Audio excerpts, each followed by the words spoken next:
સો વિદ્યાર્થી મિત્રો, તમે જાણો છો તે રીતે ટોપર સ્ટોકના આપણે પહેલાં પણ 2 ઇન્ટરવ્યૂ યુટ્યુબ પર આપણા અવેલેબલ છે, આપણી એપમાં પણ મૂકેલા છે. હેતવી મિસ્ત્રી અને બીજી આપણી ટોપર જે હતી એનો પણ A1 જ આવેલો હતો. એ 2 છોકરીઓ હીર ટેલર, એ 2 છોકરીઓ જે બારડોલીની હતી, મારી પાસે બારડોલીમાં ભણતી હતી, એ લોકો બંનેનો A1 હતો.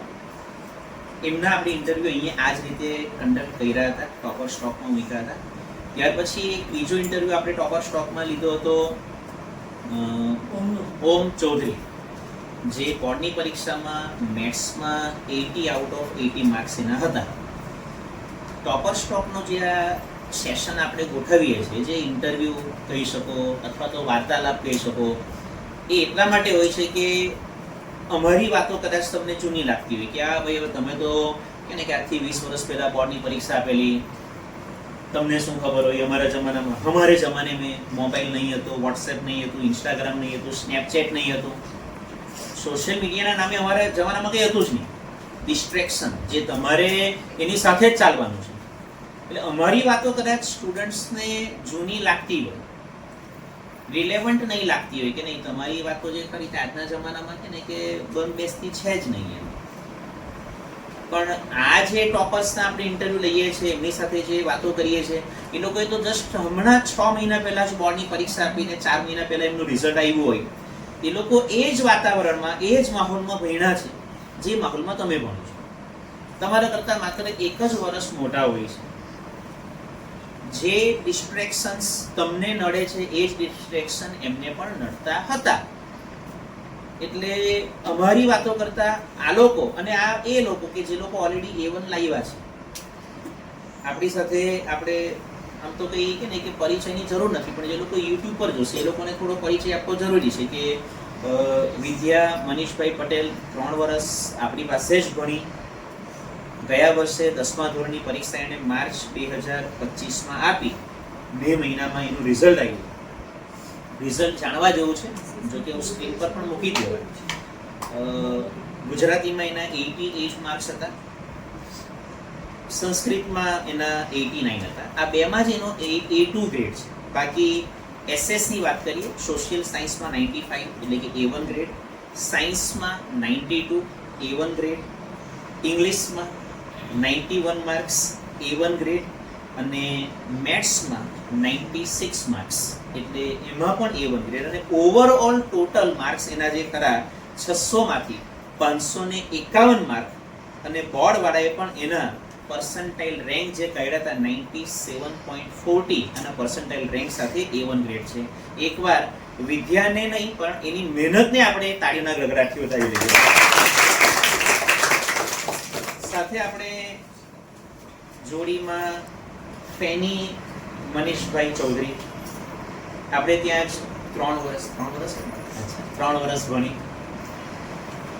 ફેની પણ સામેપારથી જ આવે છે. જે કોઝવેનો બંધ થવાનો ઇસ્યુ તમને લોકોને અત્યારે નડે છે, એ લોકોને પણ નડતો હતો.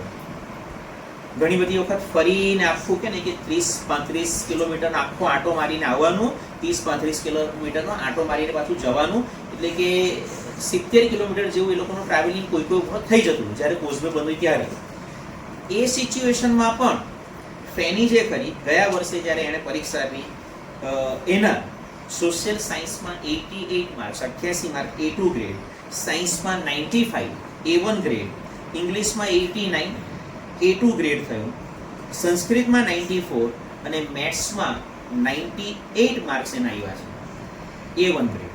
ટોટલ એના 600માંથી 545 માર્ક, પર્સન્ટાઇલ રેન્ક 96.63 અને એનો પણ A1 ગ્રેડ. એકવાર ફેનીને પણ એની મહેનત માટે આપણે વધાવી લઈએ તાળીના ગગડાટથી. હવે જે આપણે વાત જે કરવાની છે કે સાહેબ રિઝલ્ટ તો સમય જાય, પણ આ રિઝલ્ટ આવ્યું કઈ રીતે? ક્યારે પણ વિદ્યાર્થીઓનું જે રિઝલ્ટ આવે છે એના માટે મેં એવું નથી કીધું કે આ મારી મહેનતને કારણે રિઝલ્ટ આવ્યું, કે આ ઋષભ સરની મહેનતને કારણે રિઝલ્ટ આવ્યું, કે આ શિવમ ક્લાસીસની મહેનતને કારણે રિઝલ્ટ આવ્યું છે. રિઝલ્ટ હંમેશા વિદ્યાર્થીની મહેનતને કારણે જ આવતું હોય છે. અમે લોકો માત્ર માર્ગદર્શન આપતા હોઈએ છે, રસ્તો બતાવીએ. પેલા પીકે મૂવીમાં કે ને પ્રભુ પથ પ્રદર્શિત કરે, અમે ખાલી કે ને એ લોકોને રસ્તો બતાવ્યો, પછી ચાલવું કે નહીં ચાલવું, કેટલું ચાલવું, કેવી રીતે ચાલવું, એ તો વિદ્યાર્થી પર જ આધાર રાખે છે. હવે એ જ આપણે જોઈએ કે ભાઈ રસ્તો તો અમે પણ તમને બતાવીએ છીએ, આ લોકો કઈ રીતે ચાલ્યા, એ લોકોએ કેવી રીતે મહેનત કરી કે જેથી કરીને A1 ગ્રેડ આવી શકે. બધાને જ A1 ગ્રેડ કે A2 ગ્રેડ તો આવવો જ જોઈએ એવી ઈચ્છા તો હોય જ, પણ આવે બહુ ઓછાનો છે, એ હકીકત છે. ગયા વર્ષે આપણે ત્યાં 3 જ વિદ્યાર્થીઓનો A1 આવ્યો છે. બે સિવાય નિયતિનો પણ A1 ગ્રેડ છે. A2 ગ્રેડમાં આપણે ત્યાં કદાચ 7 જેટલા વિદ્યાર્થી છે, એ લોકોને પણ આપણે બોલાવીશું. અત્યારે આપણે A1 થી શરૂઆત કરી છે, નિયતિને પણ બોલાવીશું. ત્યાર પછી જે કંઈ પણ અસિતિ ને બધાને જે લોકોના A2 આવ્યા છે એ લોકોને પણ આપણે બોલાવીશું. અને 2 વિદ્યાર્થીઓને એટલા માટે સાથે બોલાવીશું જેથી કરીને થોડો કે ને કે લિમિટેડ ટાઈમની અંદર તમને 2 વિદ્યાર્થીઓનું થોડું માહિતી મળી જાય. રિઝલ્ટ મેં તમને જણાવી દીધું છે. આપણી કડોદ હાઈસ્કૂલમાં જે ભણી જ હતી અને ટ્યુશન આપણે ત્યાં જ આવતી હતી. હવે જે મારે જાણવું છે અને આ લોકોને પણ આપણે જણાવીએ, યુટ્યુબ પર જે લોકો જોતા એ લોકોને પણ આપણે જણાવીએ કે એક્ઝેક્ટલી તમારું આખા દિવસનું સ્કેડ્યુલ. પહેલાં વિદ્યાર્થી ચાલુ કરીએ, પછી ફેનીનું પણ જાણીએ. ભલે કદાચ કે ને સામે પારથી 2 અલગ અલગ ગામથી આવતી હતી, પણ આવતી તો સાથે જ હતી. તો થોડું કે ને કે વ્યક્તિગત રૂટીન સ્કેડ્યુલ જે થોડું બેવનું અલગ અલગ હોઈ શકે. તો વિદ્યા આપણે એક્ઝેક્ટલી સવારે કેટલાક વાગે ઉઠતા, અંદાજિત ટાઈમ એવરેજ 5:30 જેવાય ઉઠતા, ને પછી નાહી ધોઈને રૂટીન પતાવીને પછી સવારે વાંચતા કે પછી સીધું ટ્યુશન આવડે? 5:30 વાગે ઉઠે એટલે એ પહેલા ઉઠતી હતી 3 વાગે. અચ્છા, એ 3 વાગે ઉઠતી હતી. અચ્છા, એ વાંચવા વાળો હતો. અને પછી કે ને કે 3 થી કેટલા વાગ્યા સુધી વાંચતા? 3 થી 4:30 5. અચ્છા, એટલે એ 5 વાગ્યા પહેલા વાંચવાનો કાર્યક્રમ હોય છે. અને 5 વાગ્યા પછી થોડું રૂટીન બતાવીને 6:30 વાગે વાન આવતી, 7 વાગે ટ્યુશન. પછી તો આપણું બધાનું જે રૂટીન તમને ખબર જ હોય, 7 થી 9, 9:30, 10 વાગ્યા સુધી અહીંયા હોય, પછી સ્કૂલે હોય, સ્કૂલેથી છૂટીને પછી પાછું આપણું સાંજનો બેચ એ 5 વાગ્યાથી નહીં 7:30 સુધી સાંજના બેચમાં આવતા. અચ્છા, 7:30 વાગે. અચ્છા, મેં આપણું કેમનું કરવું? સવારે કેટલાક વાગે ઉઠતા વાંચવા માટે કે પાછું પેલું રૂટીન વાળું નહીં? 3:30 4. એટલે બેટા જે લોકો 6 વાગે ઉઠતા છે એ લોકો A1 ને A2 ના સપના જોશો નહીં, મહેનત તો જોઈશે જ. અચ્છા, એ 3:30 4 વાગે ઉઠતા, ત્યાર પછી કેટલા વાગ્યા સુધી વાંચતા? 6 વાગ્યા સુધી વાંચતી. અને 6 આમાં થોડું ડિફરન્સ પડે છે. આ બેન 5:15 વાગ્યા સુધી વાંચે, ત્યાર પછી નાહી ધોઈને તૈયાર થાય. આ બેન 6 વાગ્યા સુધી સળંગ વાંચી જ કાઢે, મતલબ 2.5 થી 3 કલાક સવારમાં બેઠા મળી જાય. 6 વાગ્યા પછી નાહી ધોઈને તૈયાર થઈને વાન કેટલા વાગે પકડતા? 6:45. 2 અલગ અલગ ગામથી આવે. આની વાન 6:30 વાગે આવી ગોદાવરીથી, આની કોસારીથી, એટલે થોડી મોડી ઉઠે. પછી રૂટીન સેમ જ છે. 7 વાગે અહીંયા આવ્યા, 7 થી 9:30 10 વાગ્યા સુધી અહીંયા, 10:30 થી 4:30 સ્કૂલમાં, 5 થી આપણે પણ સાંજના બેચમાં આવતા, 5 થી 7:30 ઇવનિંગ બેચમાં. પછી 7:30 વાગે અહીંથી ટ્યુશન છૂટું. ઘણી બધી વખત હું તમને ત્યાં હરિપુરા કે સામે પર ડ્રોપ કરતો. ઘરે કેટલા વાગે પહોંચતા? આ મોડી પહોંચતી હશે, 8 ને 10, એટલે 8:15 પકડી લો ને. અને આપણે 8 વાગે 10 મિનિટનો ડિફરન્સ પડે, તો બહુ વધારે ડિફરન્સ. અચ્છા, 8:15 વાગે ઘરે પહોંચ્યા પછી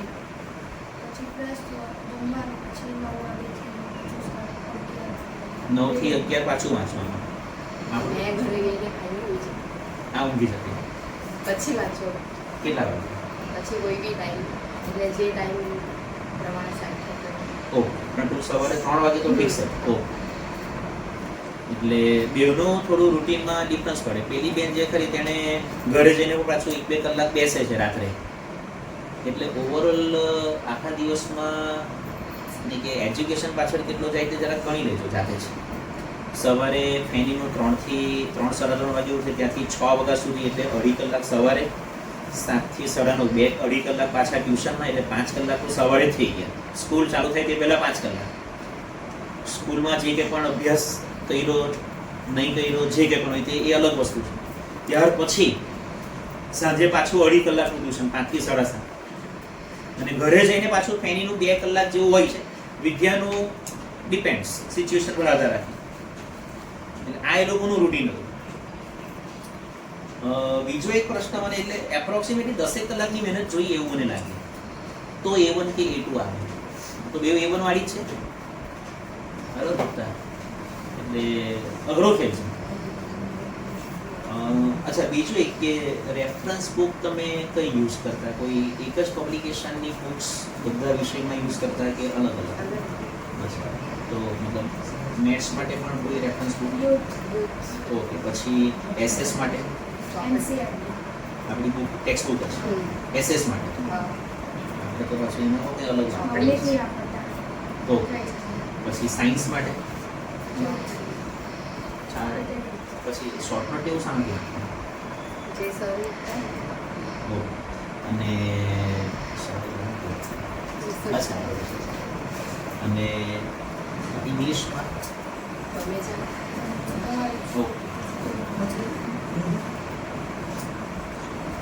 બીજા કયા વિષય સાથે ઘણી વિદ્યાનો કરી છે?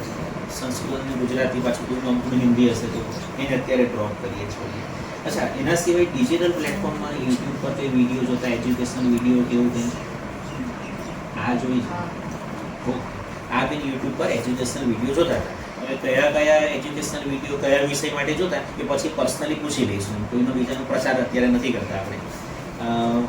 અચ્છા, એક પ્રશ્ન એ કે આપણે જે વાંચતા એમાંથી પોતાની નોટ્સ જાતે બનાવતા કે અલગ પેની પણ બનાવતા? એટલે શું ડાયરીમાં લખતા કે નોટબુકની અંદર, એટલે મેઇન પોઈન્ટ્સ લખતા કે પછી એવું તો નથી કે લખીને પ્રેક્ટિસ કરતા? એની વાત નથી કરતા ને, પોતાના કંઈ હાઇલાઇટેડ પોઈન્ટ કે આ શોર્ટ નોટ વાંચી આ 5 કે 7 કે 10 પોઈન્ટ મેઇન લખી દીધા એના પરથી. ઓકે, ઓકે, અને ભાઈ નોટ્સ પોતાની પર્સનલ મટીરિયલમાંથી વાંચો, ટેક્સ્ટબુકમાંથી વાંચો, ત્યાર પછી પણ પોતાની પર્સનલ નોટ્સ, મને હું સમજણ પડ્યું દેશી ભાષામાં, તેની એક અલગ ડાયરી કે નોટબુક હોવી જોઈએ. બીજો એક પ્રશ્ન એ પણ છે કે તમારો કોર્સ નેચર હશે A1 આવેલો છે તો કોર્સ તો પૈતો જ હશે, તો કોર્સ ક્યારે પતાવી દીધો? 100% કોર્સ કે યસ સાહેબ એસએસમાં મારે હવે વાંચવાની જરૂર નથી, મારે હવે રિવિઝનની જ જરૂર છે, એવો કોર્સ દરેક સબ્જેક્ટમાં ક્યાં સુધીમાં, કયા મહિના સુધીમાં પતી ગયો? ડિસેમ્બર સ્ટાર્ટિંગ સુધીમાં, અને આપણે ડિસેમ્બર એન્ડિંગ. સો બેઝિકલી તમે ઓવરઓલ એવું કે ઉપરથી પકડીને ચાલો તો ડિસેમ્બર મહિનામાં કોર્સ પતવો જરૂરી છે બધા સબ્જેક્ટમાં. પછી પાછું કંઈ રિવિઝન કે એવું કંઈ? 2 વખત રિવિઝન કરે આપણે, રિવિઝન કરે. ઓકે, અને બીજું એક કે કેટલાક પેપરોની પ્રેક્ટિસ તમે કરેલી, કલેક્શન કરેલું પેપરનું કે આપણી પાસે સાહેબ આટલા પેપર ગણિતના આટલા, વિજ્ઞાનના આટલા, એવી રીતે કલેક્શન અલગ અલગ પેપર સેટ જે બધા બહાર પડે છે અલગ અલગ પબ્લિકેશનમાં, તો તેથી આપણે નહીં પેપર તો દાતા પણ મેં કરેલા 25 થી 30 પર સબ્જેક્ટ 5 પેપર, એટલે એને શું કરેલું લખેલા આપણે એમ સાયન્સ ને એસએસ તો વાંચવાનો વિષય એટલે ઓવરઓલ કંઈક કોઈ એવા પેપર સેટ કે જે તમે વસાવ્યા હોય? બ્રજનો પેપર સેટ આપણે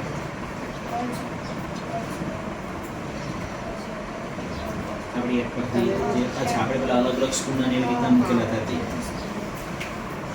ઓકે, અને એક છેલ્લો પ્રશ્ન જે મારી સાઈડથી જે રહી જાય છે તે કે ભાઈ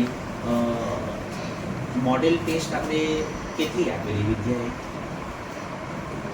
મોડેલ ટેસ્ટ આપણે જે VMT, CMT 3 આપણે પણ 3 આપેલી હતી. VMT પણ આપેલી, GMT પણ આપેલી, ને પેલી TMT. ઓકે, 3 મોડેલ ટેસ્ટ આપેલી, એટલે 3 મોડેલ ટેસ્ટ એટલે 3 છેલ્લે આપે. ઓવરઓલ જે ફાઇનલ ટચ આપવાનો હોય તે નહીં. અને આપણે ટ્યુશનમાં જે લીધી હશે તે અત્યારે ગણતરી મૂકતા જ નથી, એ અમારું ટ્યુશનનું આપણું અલગ ગણિત હોય છે. એટલે આટલું કરો તો પછી A1 આવે. બાકી આપણે જે એમ વિચાર કરતા કે હું એક વખત વાંચા અને મારો A1 આવે એ મને શક્ય નથી લાગતું. જે ઓવરઓલ મારા તો બધા પ્રશ્નો પૂરા થઈ ગયા છે, એને જો સમરાઇઝ કરીએ તો એવરેજલી 10 કલાકની મહેનત જોઈશે, આનાથી ઓછામાં કંઈ થવું. કારણ કે લોકો જે બેવનું જો કે ને કે તારણ કાઢીએ તો 2-2.5 કલાક સવારે, પછી 2-2.5 કલાક ટ્યુશનમાં, સાંજે 2-2.5 કલાક ટ્યુશનમાં પાછા, એટલે એપ્રોક્સિમેટલી 7 થી 7.5 કલાક તો આ જ થઈ જાય છે. એક પ્રશ્ન મારો રહી ગયો, મને અત્યારે યાદ આવ્યું કે તમે લોકો હોમવર્કનું કંઈ નહીં બોલા, હોમવર્ક કરતા કે સ્કૂલ નહીં? જ સ્કૂલમાં જ ફ્રી ટાઈમ સ્કૂલમાં જ free time મળી જતો. ભાઈ સ્કૂલમાં જ હોમવર્ક કરી નાખવાનું. જે ટીચરો તમને ભણાવે છે એ લોકોએ જ અમને પણ ભણાવ્યા હતા. જે હોમવર્ક આ લોકોને આપવામાં આવ્યું હતું એવું જ હોમવર્ક તમને પણ આપવામાં આવતું હશે.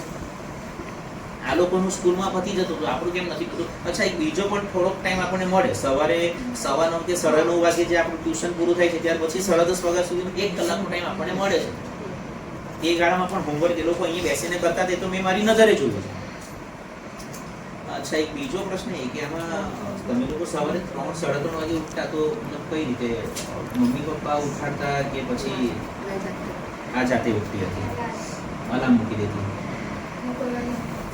તો એકવાર મમ્મી પપ્પા અચ્છા પેલું અલાર્મથી નહીં ઉઠે પછી ડેલી થઈ ગયું એટલે જાતે સ્ટાર્ટ કર્યું.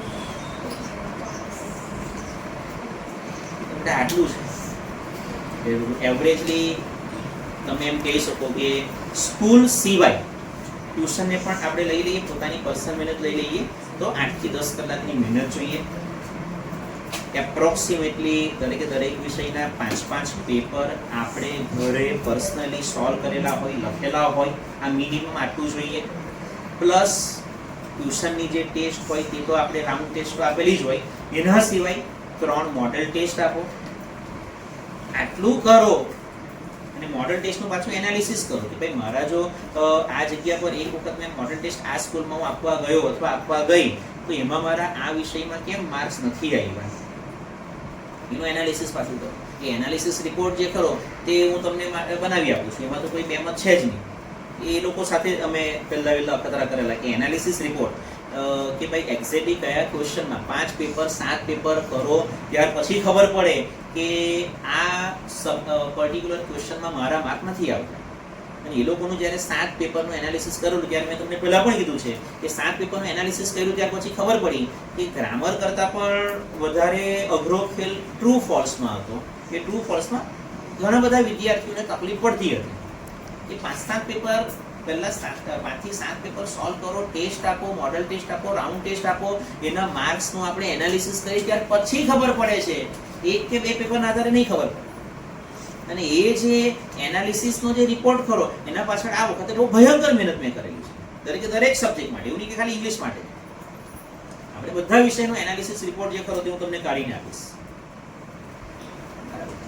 એટલે આટલું કરો ત્યાર પછી A1 અથવા તો A2 આવે છે. એમને A1 કે A2 નથી આવતું. અચ્છા, એક પ્રશ્ન એ પણ પૂછી લઈ કે જે 3 મોડલ ટેસ્ટ એ લોકોએ આપેલી હતી તો VMT-માં આપણું શું રિઝલ્ટ આવેલું?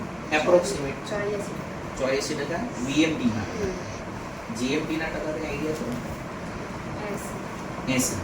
અને પછી પેલું TMT-માં 85. મતલબ એમાં પણ એનો A2 તો હતો જ. એમાં એણે એનાલિસિસ કર્યું કે ભાઈ આમાં આપણે આટલો માર્ક પડે છે, એ બધી ભૂલો જે કરી હોય તે સુધારી તો પછી બોર્ડમાં A1 આવ્યું. અને ફેનીનું VMT-નું કઈ રિઝલ્ટ આઈડિયા છે? 80. અચ્છા, આપણે છેલ્લે એ લોકોએ આપણે આપેલું. પછી GMT-માં અત્યારે નથી પણ મતલબ 80ની આસપાસનો કંઈ આંકડો ખરો? 75ની આસપાસ. અને TMT-નું રિઝલ્ટ કંઈ આઈડિયા કરો? ઓકે, 80ની મતલબ 75 થી 80નો ગાળો જળવાઈ રહ્યો હતો. તો એનો પણ એ ભૂલો જે ખબર પડી હોય એ સુધારીએ. એમાં જ કે નહીં કે પછી ઇમ્પ્રુવમેન્ટ લાવીએ એટલે આપણને અંદાજો આવી જાય. અને એ તમે એક વખત 1 મોડલ ટેસ્ટ આપો, 2 મોડલ ટેસ્ટ આપો, 3 મોડલ ટેસ્ટ આપો એટલે તમને એ પણ ખબર પડે કે આટલા સમયમાં મારું આટલું લખાઈ રહી છે. અને એ સમયગાળો પણ તમે ટાઈમ મેનેજમેન્ટ જેને કહેવાય છે એ પણ એના પરથી ખબર પડે જો તમે રાઉન્ડ ટેસ્ટ અને મોડલ ટેસ્ટ આપો છો. અને આટલું મને સમજાયું. 8 થી 10 કલાકની મહેનત, 5-5 પેપર ઘરે સોલ્વ કરવાના, 3 મોડલ ટેસ્ટ આપો, ટ્યુશનમાં 2 વખત રાઉન્ડ ટેસ્ટ લેવાય તે આપો, ત્યારે જઈને આપણો A1 સિક્યોર થઈ શકે. હવે જો તમારી સાઈડથી કોઈ પ્રશ્ન હોય તો તમે જણાવી શકો, બાકી મારી સાઈડના પ્રશ્નો પૂરા થઈ ગયા. કોઈને કોઈ પ્રશ્ન પછી જો કદાચ કોઈને પર્સનલી પૂછવા, અત્યારે જાહેરમાં પૂછવાનો જો શરમ લાગતી હોય તો પર્સનલી પણ પૂછી શકો. એ લોકો આમ તો આપણા ટચમાં જ છે એટલે વાંધો નહીં આવશે. જે લોકો યુટ્યુબ પર જોતા એ લોકો કમેન્ટમાં જણાવો.